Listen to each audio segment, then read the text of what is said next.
What's up? I'm Leah, and this is my show, Livin' on a Dream. In each episode, I'll be sitting down one-on-one with an actor, a musician, or some other creative type. Some you'll know, some you'll be getting to know, but all of them you should know.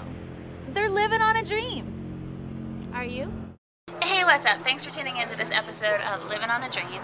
And today I am sitting down with a girlfriend of mine. She is an internationally famed celloist. And she's so very young, so very accomplished, and so full of life, spirit, and energy that I just had to introduce you to her. So, Tina Guo. Hi. Hi. Hello. So I wanted to talk to you about, you've traveled the world. When did you know that music was what made your soul alive? Well, to be honest with you, I really didn't have a choice. I grew up, both my parents are musicians, so I was forced to play. Now, forced to play cello, or was that something that you decided on your own? No, That's not a regular instrument. Okay. I hated it. Really? I hated playing the cello. I did. And it didn't change until I actually quit for about a year when I was in high school. Okay. I was freaking out because I was practicing about 8 hours a day since I was 7. And of course, you don't have much of a childhood when you do that, you know? And so I was very resentful.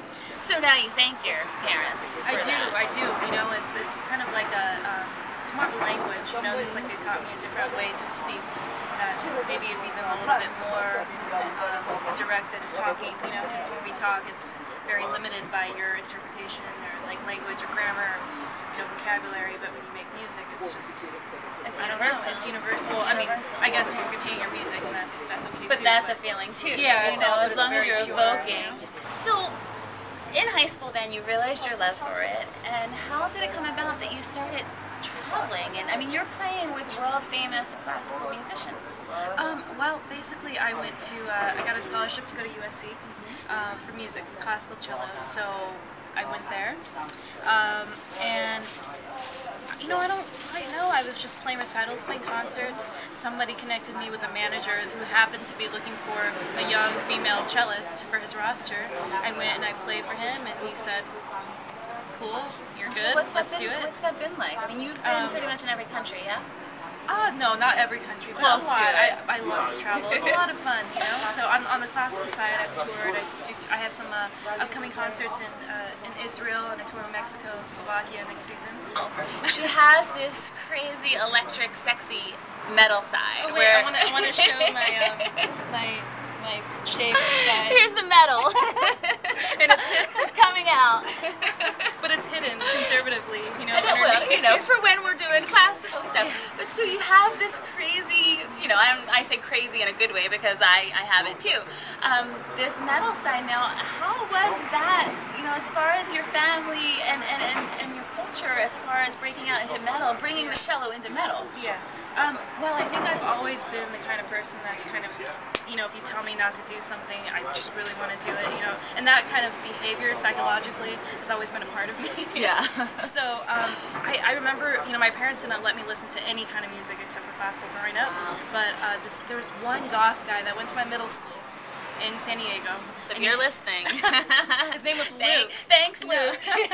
And he gave me Marilyn Manson's Antichrist Superstar just to borrow, but I made a copy of it. And then I also snuck in Appetite for Destruction, of course, Guns N' Roses, you know. So those were the only 2 records. Like that was my entire musical spectrum outside of classical. So that was always kind of in the back of my mind. I love Manson. You've been on stage with Sting. You played at the premiere of Inception. I mean, we're talking, it's all encompassing what you've done with that. Yeah, well, it's a little bit all over the place also, because in addition to metal, I play like jazz fusion, I play new age, I play with pop artists, I play like it's just all over the place. But it's also my day job. Like, music is my day job. So I play music with people that I wouldn't usually play myself, but I actually genuinely enjoy it. You've been breaking into TV and film as well, right? Yeah, a little bit. Was it CSI? I've done some solos for CSI New York. I did electric cello stuff for Iron Man 2 solos, and Sherlock Holmes, Inception. So it's been very, very lucky, you know, to be able to do that. So it's good. It's good. But my own thing, like my own band, Which finally is Lotus Rising. Lotus now. Rising, and is finally manifested.